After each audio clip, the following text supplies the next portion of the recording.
Halo mahasiswa, selamat datang di kelas Bisnis Internasional pertemuan ke-12. Topik pembahasan kita minggu ini yaitu Manajemen Operasi Internasional.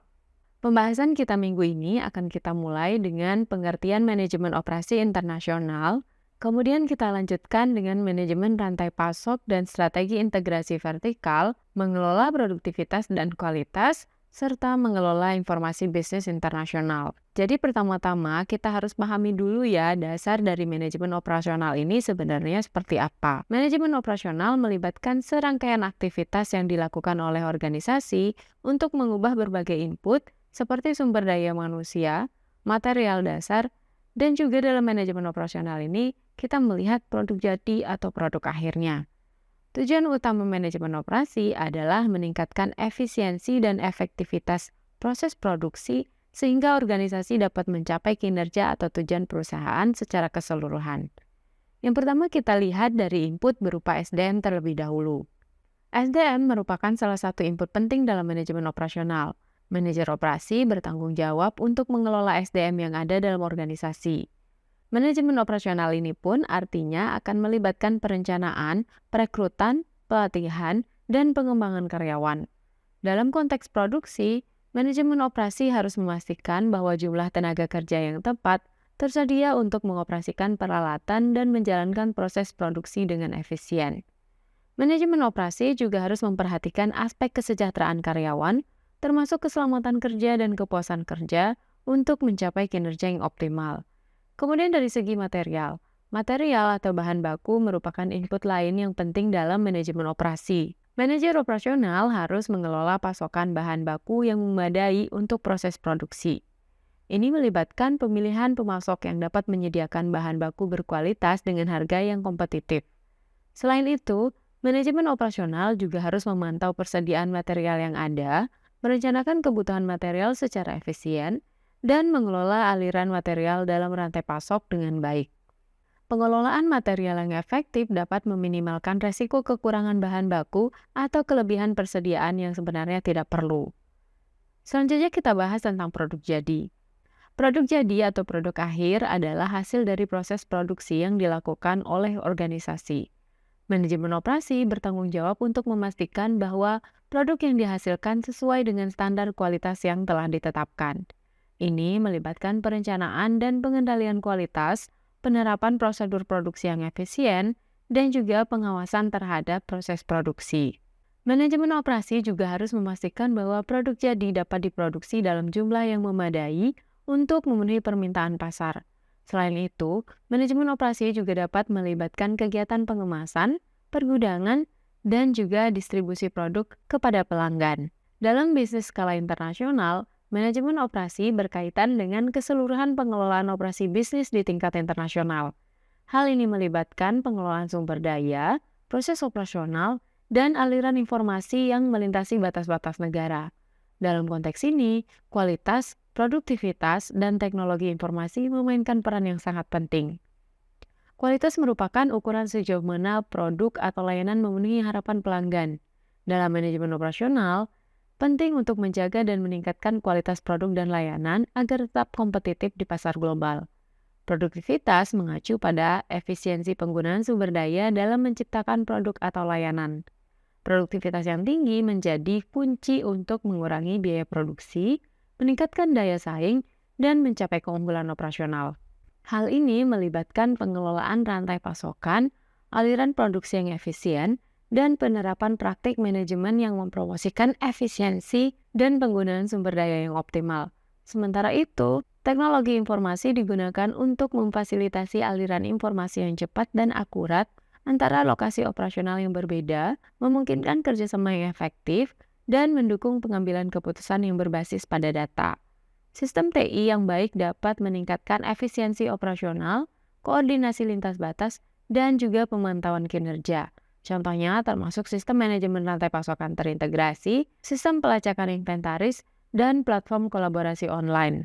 Namun, sistem operasi yang dirancang dengan buruk dapat menjadi penyebab utama kualitas yang buruk dan produktivitas yang lebih rendah. Jika sistem operasi tidak efisien, kemudian tidak terintegrasi dengan baik, atau memiliki cacat dalam desainnya, hal ini dapat memperlambat aliran informasi, menghasilkan kesalahan produksi, atau malah memperlambat proses operasional.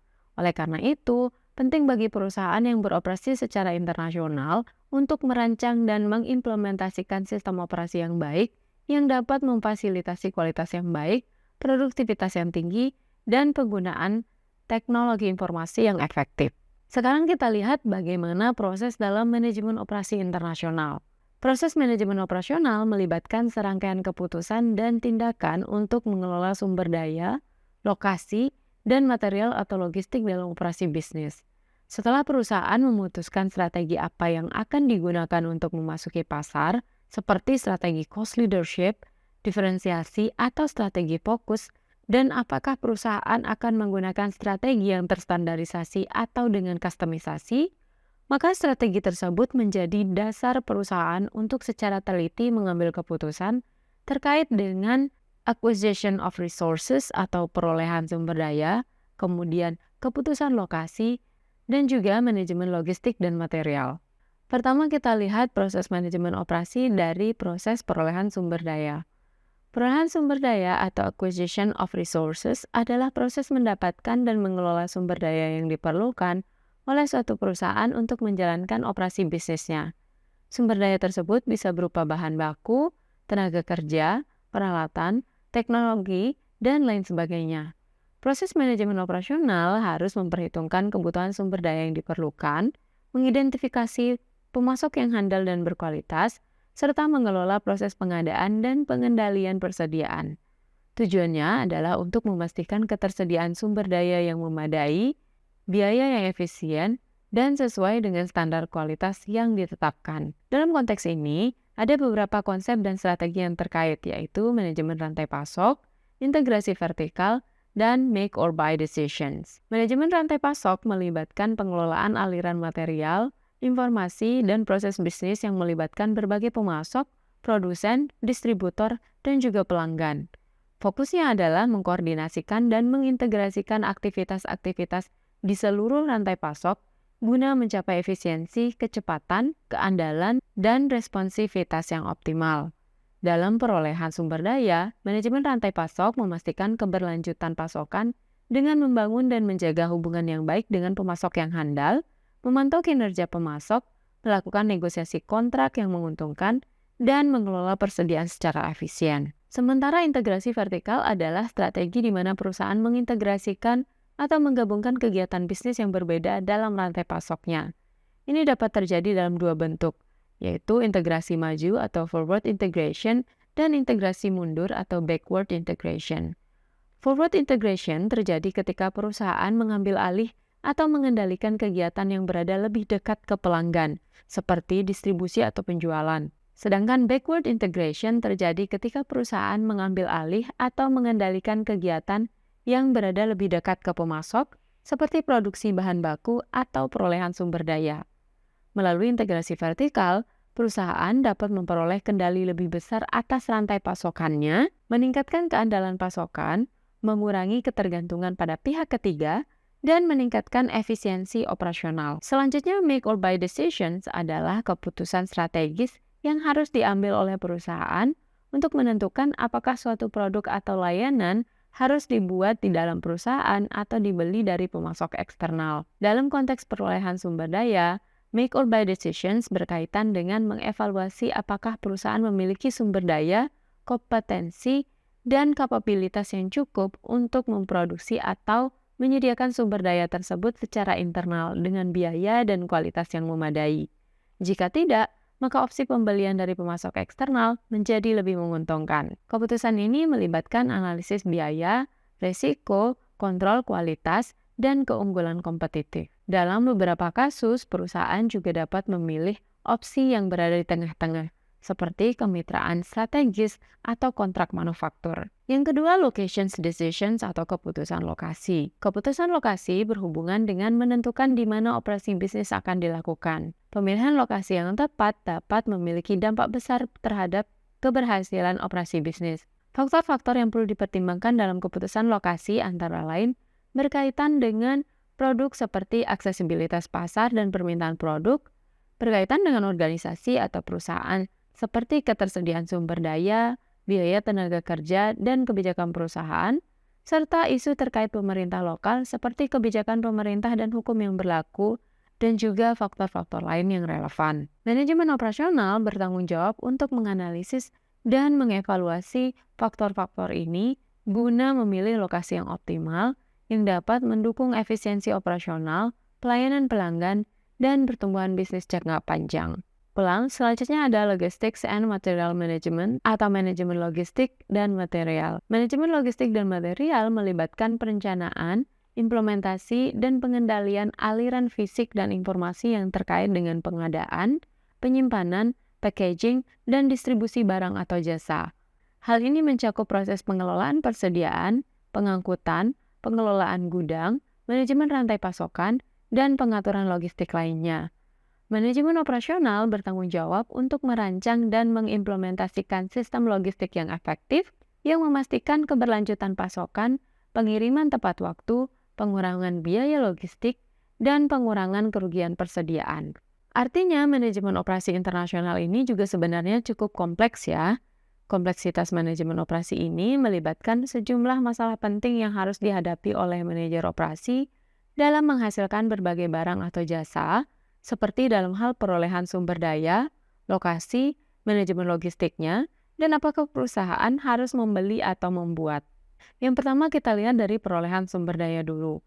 Manajer operasi harus memutuskan di mana dan bagaimana memperoleh sumber daya yang diperlukan oleh perusahaan untuk memproduksi produknya.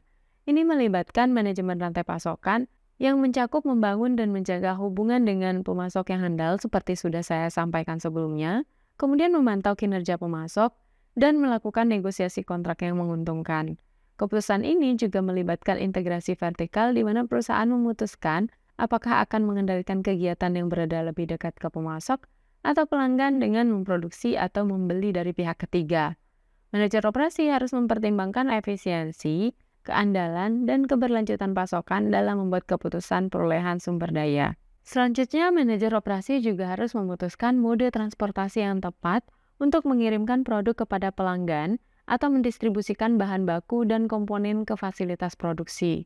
Pilihan mode transportasi melibatkan pertimbangan biaya, waktu pengiriman, keandalan, dan efisiensinya. Selain itu, manajer operasi juga harus memutuskan metode kontrol inventaris yang efektif, termasuk strategi persediaan, pengendalian stok, dan sistem pemantauan persediaan.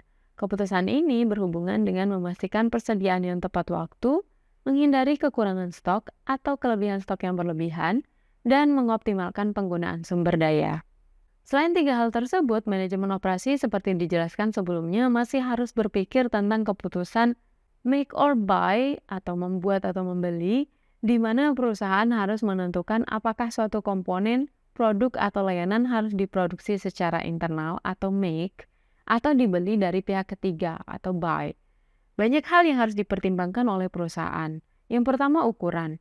Ukuran perusahaan dan volume produksi dapat mempengaruhi keputusan make or buy. Jika perusahaan memiliki kapasitas dan skala produksi yang cukup besar, maka memproduksi komponen atau produk secara internal mungkin lebih ekonomis. Namun jika volume produksi rendah, membeli komponen dari pihak ketiga mungkin lebih hemat biaya. Yang kedua, lingkungan produk atau nature of product. Jenis produk atau layanan yang dihasilkan juga mempengaruhi keputusan make or buy. Jika komponen atau produk tersebut sangat spesifik dan kritis, atau jika melibatkan teknologi tinggi dan pengetahuan khusus, perusahaan mungkin lebih memilih untuk memproduksinya sendiri untuk mempertahankan kontrol atas kualitas dan penguasaan teknologi. Namun, jika komponen tersebut standar dan tersedia di pasar dengan harga yang kompetitif, maka membelinya dari pihak ketiga mungkin lebih efisien. Yang ketiga, jangkauan operasi. Jika perusahaan memiliki keahlian fasilitas dan sumber daya yang diperlukan untuk memproduksi komponen atau produk dengan efisien, maka memproduksinya sendiri dapat memberikan kontrol yang lebih besar terhadap operasi. Namun jika memproduksi komponen tersebut memerlukan investasi besar dalam infrastruktur atau teknologi yang tidak relevan dengan inti bisnis perusahaan, maka membelinya dari pihak ketiga dapat lebih menguntungkan. Selanjutnya, resiko. Membeli komponen dari pemasok eksternal memiliki keuntungan dalam mengurangi risiko keuangan dan operasional perusahaan. Dengan mengandalkan pihak ketiga, perusahaan dapat meminimalkan risiko kualitas, risiko pasokan, dan risiko biaya yang terkait dengan produksi internal. Kemudian ada penguasaan teknologi. Jika komponen atau produk memerlukan keahlian teknis atau teknologi khusus, perusahaan mungkin lebih memilih untuk memproduksinya sendiri. Dengan mempertahankan penguasaan teknologi, perusahaan dapat memiliki keunggulan kompetitif dan inovasi yang lebih besar. Kemudian biaya. Aspek biaya merupakan pertimbangan utama dalam keputusan make or buy. Perusahaan harus memperhitungkan biaya produksi internal, termasuk biaya tenaga kerja, bahan baku, overhead, dan investasi dalam fasilitas dan peralatan. Membandingkan biaya internal dengan harga yang ditawarkan oleh pemasok eksternal akan membantu menentukan apakah membuat sendiri atau membeli lebih ekonomis. Kemudian kontrol. Membuat komponen secara internal memberikan perusahaan kontrol yang lebih besar terhadap kualitas produk, jadwal pengirimannya, perubahan desain, dan juga biaya produksi. Dengan memproduksi sendiri, perusahaan dapat menyesuaikan proses produksi sesuai dengan kebutuhan dan standar yang diinginkan. Selanjutnya, investasi. Membeli komponen dari pihak ketiga dapat mengurangi tingkat investasi perusahaan. Jika produksi internal membutuhkan investasi yang besar dalam aset tetap, persediaan, atau risiko keuangan, maka sebaiknya membeli dari pihak ketiga agar membantu perusahaan menghindari tingkat investasi yang terlalu tinggi. Yang terakhir yaitu fleksibilitas. Membeli dari pihak ketiga sebenarnya bisa memberikan fleksibilitas kepada perusahaan untuk mengubah pemasok sesuai dengan keadaan atau kebutuhan bisnis. Dalam situasi di mana perubahan pemasok diperlukan karena masalah kualitas, harga, atau keandalan, maka perusahaan yang membeli daripada membuat sendiri dapat mempertahankan fleksibilitas yang lebih besar dalam rantai pasokan. Kesemuanya ini sebenarnya adalah keputusan yang kompleks karena melibatkan sejumlah faktor yang saling terkait dan memiliki dampak signifikan terhadap efisiensi, produktivitas, dan keberlanjutan operasional perusahaan. Manajer operasi harus mempertimbangkan faktor-faktor tersebut dengan cermat untuk mencapai hasil yang optimal dalam menjawab pertanyaan di mana dan bagaimana dalam memproduksi barang atau jasa. Selanjutnya kita bahas tentang Supply Chain Management atau SCM. SCM merujuk pada serangkaian proses dan langkah yang dilakukan oleh perusahaan untuk mengelola aliran barang, jasa, dan informasi dari pemasok hingga pelanggan akhir. Tujuan utama SCM adalah memastikan ketersediaan sumber daya yang diperlukan dengan biaya yang efisien, meningkatkan kualitas produk, dan memenuhi tuntutan internal perusahaan terhadap modal. SCM dimulai dengan pemilihan pemasok yang tepat. Pemilihan pemasok yang baik dapat mempengaruhi biaya produk, kualitas produk, dan ketersediaan sumber daya. SCM juga melibatkan pengelolaan persediaan yang efektif. Perusahaan perlu mengoptimalkan tingkat persediaan yang memadai untuk memenuhi permintaan pelanggan dan menghindari biaya yang terkait dengan persediaan yang berlebihan. Penggunaan metode seperti just-in-time atau JIT dan pengendalian persediaan yang efisien dapat membantu mengurangi biaya dan meningkatkan efisiensi operasional. Ini akan kalian pelajari lebih detail dalam mata kuliah manajemen operasional nantinya. Selain itu, SCM juga berhubungan dengan pengelolaan proses produksi, pengiriman dan distribusi, kolaborasi dengan pemasok dan mitra bisnis, dan juga penggunaan teknologi dan sistem informasi dalam melakukan pemantauan persediaan secara real-time, melakukan perencanaan produksi yang efektif, dan meningkatkan visibilitas dan transparansi dalam rantai pasokan. Melalui implementasi yang efektif dari SCM, perusahaan dapat mengoptimalkan pengadaan sumber daya yang diperlukan, mengurangi biaya produk, meningkatkan kualitas produk, dan memenuhi tuntutan internal terhadap modal.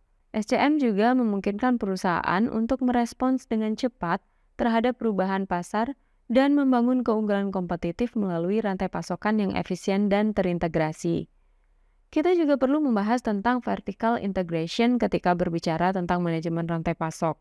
Vertical integration adalah strategi di mana perusahaan memperluas kendali atas rantai pasokan dengan mengintegrasikan langkah-langkah operasional yang berbeda secara vertikal. Ini berarti perusahaan akan terlibat dalam beberapa atau semua proses produksi, distribusi, dan penjualan produk mulai dari pengadaan bahan baku hingga penjualan kepada pelanggan akhir.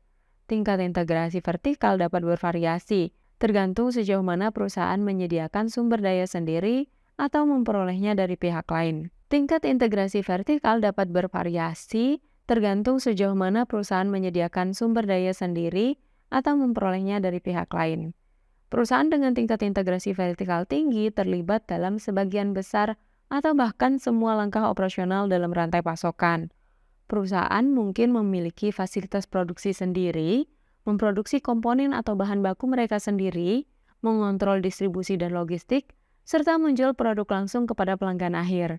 Dalam kasus ini, perusahaan memiliki kendali penuh atas seluruh rantai pasokan dan dapat mengoptimalkan efisiensi operasional, kualitas produk, dan pelayanan pelanggan. Sementara itu, perusahaan dengan tingkat integrasi vertikal rendah terlibat hanya dalam beberapa proses produksi atau distribusi saja. Perusahaan mungkin mengandalkan pemasok eksternal untuk memasok bahan baku, kemudian menggunakan kontrak manufaktur untuk memproduksi komponen atau produk tertentu, dan atau menggunakan distributor atau retail untuk mendistribusikan produk kepada pelanggan. Dalam kasus ini, perusahaan mengandalkan pihak ketiga untuk sebagian besar operasional dan mungkin memiliki ketergantungan yang lebih tinggi pada pemasok atau mitra bisnis eksternal. Nah, sekarang kita bahas lebih mendalam tentang international logistik atau material management ya.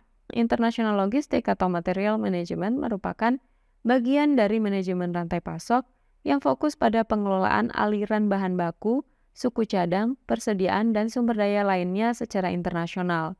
Ini melibatkan koordinasi dan pengawasan semua aktivitas yang terkait dengan pergerakan barang dan material dari pemasok ke perusahaan, kemudian antara unit-unit perusahaan, dan dari perusahaan ke pelanggan. Dalam konteks manajemen aliran bahan dari pemasok ke perusahaan, international logistik melibatkan proses pengadaan bahan dan suku cadang dari berbagai pemasok di seluruh dunia. Sementara itu, dalam hal aliran bahan baku, suku cadang, perlengkapan, dan sumber daya lainnya di dalam dan di antara unit-unit perusahaan itu sendiri, international logistik atau material management bertujuan untuk memastikan efisiensi operasional dan penggunaan yang optimal dari sumber daya yang ada. Artinya ini melibatkan perencanaan, koordinasi, dan pengawasan distribusi internal yang meliputi pengiriman bahan antar unit, manajemen persediaan, pengaturan produksi, dan koordinasi dengan departemen lain. Kemudian yang terakhir dalam hal aliran produk jadi, jasa, dan barang dari perusahaan ke pelanggan. Di sini international logistik atau material management berfokus pada pengiriman produk yang tepat waktu, efisien, dan bisa memenuhi kebutuhan pelanggan. Ini melibatkan perencanaan distribusi, manajemen persediaan produk jadi, pemantauan kualitas, pengaturan pengiriman, dan koordinasi dengan mitra logistik dan juga transportasi.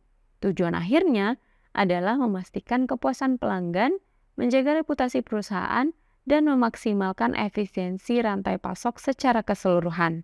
Setelah membahas panjang lebar mengenai operasional produk, sekarang kita bahas tentang operasional jasa internasional atau International Service Operations.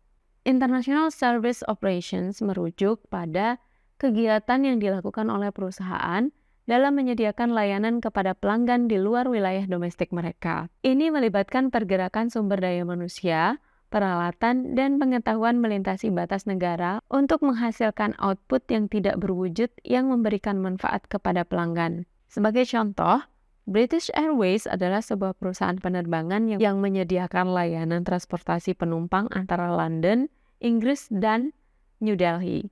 Dalam operasi ini, British Airways menggunakan sumber daya seperti pesawat, kru penerbangan, dan fasilitas operasional untuk mengangkut penumpang dari satu negara ke negara lainnya. Artinya secara umum bisa kita katakan bahwa International Service Operations berkaitan dengan penyediaan layanan yang tidak berwujud atau tidak memiliki bentuk fisik yang dapat disimpan. Contohnya, dalam industri penerbangan, kursi pesawat yang kosong atau dalam industri restoran, meja kosong adalah contoh dari output layanan yang tidak berwujud. Dalam operasi layanan internasional, perusahaan harus dapat mengelola dan meningkatkan kualitas pengalaman layanan yang tidak berwujud agar dapat memenuhi harapan pelanggan. Hal ini melibatkan interaksi dengan pelanggan, kualitas pelayanan, komunikasi yang efektif, dan menciptakan pengalaman yang memuaskan dan berkesan bagi pelanggan. Layanan internasional juga membutuhkan partisipasi dan kehadiran pelanggan. Dalam contoh kursi pesawat kosong misalnya, layanan penerbangan internasional hanya dapat memberikan manfaat kepada pelanggan ketika mereka hadir dan menggunakan kursi tersebut. Begitu juga dalam restoran. Meja kosong hanya memiliki nilai ketika pelanggan hadir dan duduk di meja tersebut. Dalam banyak kasus, layanan internasional juga dikaitkan dengan pembelian suatu produk. Misalnya, ketika seorang pelanggan memesan tiket penerbangan internasional, mereka secara efektif membeli layanan untuk mengangkut mereka dari satu negara ke negara lainnya. Layanan ini juga mungkin dikombinasikan dengan pembelian tambahan seperti makanan di pesawat atau kebijakan bagasi tambahan. Namun, penting untuk diingat bahwa dalam konteks layanan internasional, produk yang terkait biasanya lebih sedikit menonjol daripada layanan itu sendiri. Fokus utama tetap pada pengiriman pengalaman atau manfaat yang dihasilkan dari layanan, sementara produk mungkin hanya merupakan elemen pendukung atau tambahan dalam keseluruhan pengalaman. Selanjutnya kita bahas mengenai bagaimana pengelolaan operasional layanan atau managing service operations. Pengelolaan operasional layanan berkaitan dengan capacity planning yang melibatkan proses perencanaan dan pengelolaan kapasitas yang memadai untuk melayani pelanggan dengan baik. Kapasitas perencanaan berhubungan erat dengan keputusan tentang berapa banyak pelanggan yang dapat dilayani oleh perusahaan pada waktu tertentu. Hal ini penting karena keterlibatan pelanggan yang erat dengan pembelian layanan dan kapasitas yang tepat dapat mempengaruhi kualitas layanan yang diberikan kepada pelanggan. Perusahaan perlu memperkirakan jumlah pelanggan yang diharapkan dan menyesuaikan kapasitas operasional mereka sesuai dengan permintaan yang diantisipasi. Jika kapasitas terlalu rendah, perusahaan mungkin tidak dapat memenuhi permintaan pelanggan yang kemudian dapat mengakibatkan pelanggan merasa kecewa dan ini bisa mengganggu kinerja bisnis. Di sisi lain, jika kapasitas terlalu tinggi, perusahaan mungkin mengalami pemborosan sumber daya dan biaya operasional yang sebenarnya tidak diperlukan. Dalam capacity planning, perusahaan juga perlu mempertimbangkan faktor-faktor seperti waktu, fasilitas, dan tenaga kerja yang diperlukan untuk memberikan layanan kepada pelanggan. Perusahaan harus memastikan bahwa perusahaan memiliki sumber daya yang cukup untuk mengakomodasi pelanggan dengan efisien tanpa mengorbankan kualitas layanan. Sementara itu, pengelolaan produktivitas juga tidak kalah pentingnya. Pengelolaan produktivitas dalam konteks ini berkaitan dengan upaya untuk mengoptimalkan penggunaan sumber daya dan proses kerja di perusahaan dengan tujuan meningkatkan efisiensi, kualitas, dan output yang dihasilkan. Hal ini penting karena produktivitas memiliki dampak langsung pada kesuksesan keseluruhan perusahaan dan berkontribusi pada kelangsungan hidup jangka panjangnya. Beberapa alasan mengapa perusahaan membutuhkan manajemen produktivitas antara lain, yang pertama meningkatkan daya saing. Perusahaan yang mampu meningkatkan produktivitasnya akan memiliki keunggulan kompetitif di pasar. Dengan efisiensi yang lebih tinggi dalam penggunaan sumber daya dan proses kerja, perusahaan dapat menawarkan produk atau jasa dengan harga yang lebih kompetitif atau meningkatkan kualitasnya. Hal ini memungkinkan perusahaan untuk memenangkan persaingan dengan pesaing dan mendapatkan pangsa pasar yang lebih besar. Yang kedua, efisiensi operasional. Manajemen produktivitas membantu mengidentifikasi dan menghilangkan hambatan atau proses yang tidak efisien dalam operasional perusahaan. Dengan mengurangi pemborosan, mengoptimalkan aliran kerja, dan meningkatkan koordinasi antara departemen, perusahaan dapat menghemat waktu, tenaga, dan biaya. Yang ketiga, manajemen produktivitas juga berperan dalam meningkatkan kualitas produk atau jasa yang dihasilkan. Dengan mengidentifikasi dan memperbaiki kelemahan dalam proses produksi atau pelayanan, perusahaan dapat mengurangi cacat atau keluhan pelanggan. Peningkatan kualitas ini akan membantu membangun reputasi perusahaan, meningkatkan kepuasan pelanggan, dan memperluas pangsa pasar. Kemudian yang selanjutnya yaitu pertumbuhan ekonomi. Produktivitas yang tinggi di perusahaan juga berkontribusi pada pertumbuhan ekonomi secara lebih luas, terutama di tingkat negara. Negara-negara dengan sektor bisnis yang produktif cenderung memiliki standar hidup yang lebih tinggi. Produktivitas yang lebih tinggi berarti masyarakatnya dapat memproduksi lebih banyak barang dan jasa dalam jumlah yang sama atau waktu yang lebih sedikit sehingga meningkatkan kesejahteraan dan kekayaan negara secara keseluruhan. Oleh sebab itu, maka produktivitas juga bisa menambah kapasitas yang dapat diekspor sehingga meningkatkan pendapatan. Dengan mengelola produktivitas dengan baik, perusahaan dapat meningkatkan kemampuan mereka untuk memenuhi permintaan pelanggan dalam jangka pendek maupun jangka panjang. Cara mengelola produktivitas antara lain yaitu dengan meningkatkan investasi pada research and development, meningkatkan operasional, dan melibatkan karyawan. Investasi pada R&D dapat menghasilkan inovasi yang baru, meningkatkan efisiensi produksi, dan menghadirkan produk yang lebih baik ke pasar. Hal ini dapat membantu perusahaan untuk tetap kompetitif dan beradaptasi dengan perubahan pasar. Sementara itu, perbaikan operasional seperti penggantian peralatan atau teknologi yang lebih canggih, penyederhanaan proses kerja, pelatihan karyawan, implementasi sistem manajemen mutu, atau penggunaan metode produksi yang lebih efisien dapat mengurangi pemborosan, mempercepat waktu produksi, meningkatkan kualitas produk, dan mengoptimalkan penggunaan sumber daya. Cara lainnya adalah dengan meningkatkan keterlibatan karyawan dalam pengambilan keputusan, diskusi, brainstorming, atau tim lintas fungsi untuk mengidentifikasi masalah, menemukan solusi, dan menerapkan perubahan yang diperlukan. Karyawan yang merasa terlibat dan memiliki tanggung jawab dalam pencapaian tujuan perusahaan cenderung sebenarnya lebih termotivasi dan berkontribusi secara aktif sehingga mereka dapat lebih efektif dalam melaksanakan tugas mereka. Selain langkah-langkah tersebut, ada juga beberapa strategi lain yang dapat membantu mengelola produktivitas, yaitu antara lain penggunaan teknologi informasi untuk membantu otomatisasi proses, memfasilitasi komunikasi yang lebih baik antara departemen, dan menyediakan akses ke data dan informasi yang relevan. Kemudian pengelolaan waktu dan pengaturan prioritas, penggunaan alat baru, training karyawan, serta membangun sistem penghargaan dan insentif yang sesuai agar memberikan dorongan tambahan bagi karyawan untuk mencapai tingkat produktivitas yang lebih tinggi. Ini bisa berupa pengakuan atas kinerja yang baik, bonus kinerja, promosi, atau kesempatan pengembangan karir.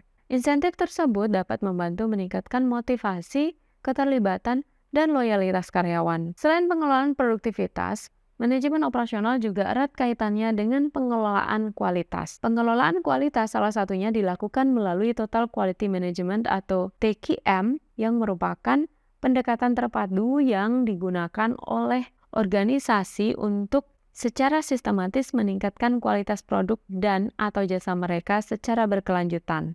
TQM melibatkan seluruh organisasi termasuk manajemen, karyawan, dan pemasok dalam usaha untuk mencapai keunggulan kualitas dan memenuhi harapan pelanggan. Dalam TQM terdapat beberapa komponen penting yang berkontribusi pada keberhasilan implementasi TQM. Yang pertama yaitu keterlibatan karyawan. Keterlibatan karyawan mencakup pemberdayaan dan melibatkan karyawan dalam upaya meningkatkan kualitas produk atau jasa. Karyawan diberi tanggung jawab dan otoritas untuk mengidentifikasi masalah, mengusulkan perbaikan, dan mengambil tindakan yang diperlukan untuk meningkatkan kualitas.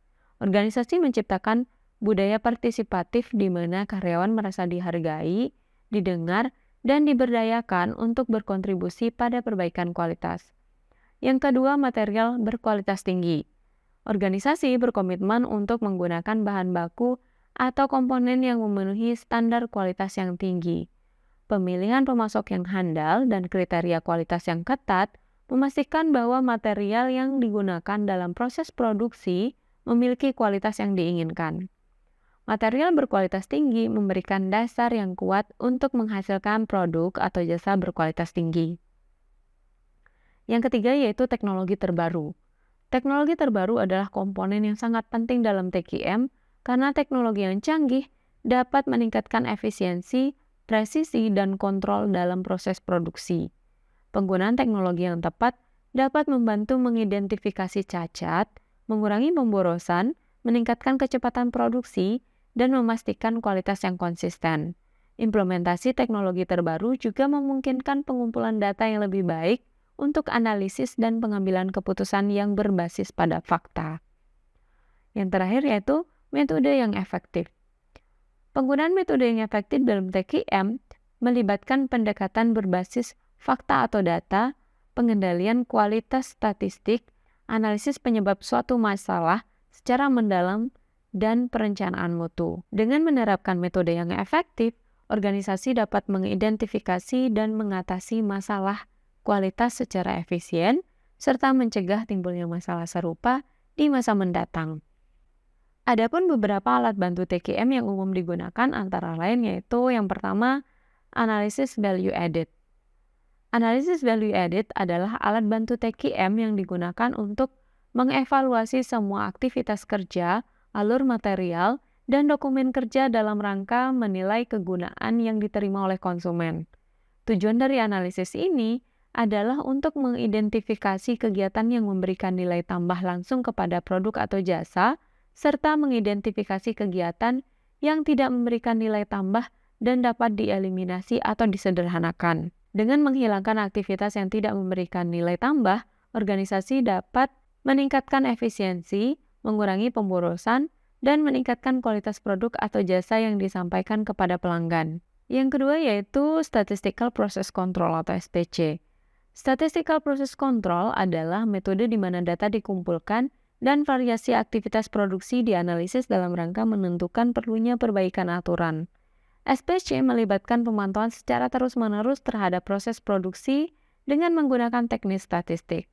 Data yang dikumpulkan digunakan untuk mengidentifikasi variasi yang tidak terkendali dalam proses produksi, sehingga masalah atau penyimpangan dapat diidentifikasi dan diatasi sebelum mencapai tahap yang signifikan. Dengan menerapkan SPC, organisasi dapat mengendalikan proses produksi, meningkatkan keandalan produk, dan mengurangi ketidaksesuaian yang berpotensi mengakibatkan cacat. Yang ketiga yaitu studi kualitas atau biaya.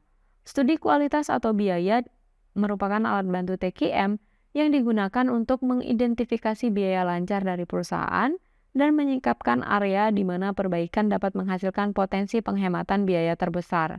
Dalam studi ini, biaya yang terkait dengan masalah kualitas seperti biaya retur, biaya perbaikan, atau biaya jaminan dievaluasi dan dianalisis. Dengan memahami biaya-biaya tersebut, organisasi dapat mengidentifikasi penyebab akar masalah kualitas yang signifikan dan melakukan perbaikan yang efektif untuk mengurangi biaya yang tidak perlu. Hal ini membantu dalam mengoptimalkan penggunaan sumber daya dan meningkatkan keuntungan perusahaan. Selanjutnya yaitu Tim Quality Improvement atau QI. Tim ini adalah kelompok kerjasama dari pekerja yang berasal dari berbagai area kerja yang bertemu secara rutin dalam rangka mendefinisikan, menganalisis, dan menyelesaikan masalah produksi umum.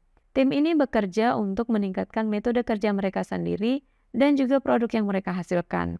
Mereka menggunakan alat-alat seperti analisis penyebab akar, diagram alir proses, atau metode perbaikan berkelanjutan untuk mengidentifikasi dan mengatasi masalah yang mempengaruhi kualitas dan produktivitas. Sekarang kita bahas mengenai benchmarking. Benchmarking ini merupakan salah satu alat atau teknik yang digunakan dalam TQM. Benchmarking adalah proses mempelajari dan membandingkan praktik, proses atau metode kerja perusahaan lain yang dianggap sukses atau memiliki kualitas tinggi dengan tujuan untuk meningkatkan kinerja dan mencapai standar yang lebih tinggi di perusahaan kita. Dalam benchmarking, perusahaan mencari organisasi-organisasi terbaik dalam industri mereka atau di luar industri mereka untuk mempelajari praktik terbaik yang dapat mereka terapkan dalam operasi mereka sendiri. Contohnya yaitu Xerox dan Canon. Xerox yang awalnya menganggap produk mereka lebih unggul, mempelajari metode dan praktik yang digunakan oleh Canon dalam memproduksi fotokopi yang berkualitas tinggi dan lebih murah. Xerox kemudian mengadopsi dan meningkatkan metode tersebut untuk memperbaiki produk mereka sendiri. Yang terakhir kita bahas mengenai pengelolaan informasi karena ini juga bagian penting dalam manajemen operasional. Informasi merupakan data yang telah diolah dan disusun sedemikian rupa sehingga memiliki nilai dan relevansi bagi manajer dalam pengambilan keputusan. Data tersebut berupa fakta mentah atau angka-angka yang belum memiliki makna atau konteks. Namun, ketika data diolah, diinterpretasikan, dan ditempatkan dalam konteks yang tepat, maka akan menjadi informasi yang berguna bagi manajer dalam memahami situasi, menganalisis masalah, dan mengambil keputusan yang tepat. Informasi bisa beragam bentuknya dan mencakup berbagai aspek bisnis. Misalnya, informasi tentang pelanggan dapat membantu manajer memahami preferensi dan kebutuhan pelanggan, sehingga dapat mengembangkan strategi pemasaran yang lebih efektif. Informasi tentang kompetitor membantu manajer dalam memahami posisi perusahaan mereka di pasar dan mengembangkan strategi kompetitif yang tepat. Informasi tentang supplier membantu manajer dalam memilih dan mengelola hubungan dengan supplier yang memadai. Informasi tentang kebijakan pemerintah membantu manajer dalam memahami regulasi yang berlaku dan dampaknya terhadap operasi perusahaan. Informasi ini merupakan bagian penting dari proses pengendalian di mana manajer memantau dan menilai seberapa baik mereka memenuhi tujuan dan melaksanakan rencana. Dalam proses pengendalian, informasi berperan penting karena memungkinkan manajer untuk memantau kinerja, menilai pencapaian tujuan, dan menentukan langkah-langkah perbaikan yang diperlukan. Informasi yang akurat, tepat waktu, dan relevan memungkinkan manajer untuk mengidentifikasi penyimpangan atau ketidaksesuaian antara kinerja aktual dan target yang ditetapkan, sehingga tindakan perbaikan dapat diambil secara tepat waktu. Sementara itu, information system adalah metodologi yang dibuat oleh perusahaan untuk mengumpulkan, merakit, dan menyediakan data dalam bentuk yang berguna bagi manajer. Baiklah, demikian penjelasan materi kita minggu ini ya. Semoga dapat dipahami dan bermanfaat bagi kita semua. Sampai ketemu dalam video aja selanjutnya. Bye-bye.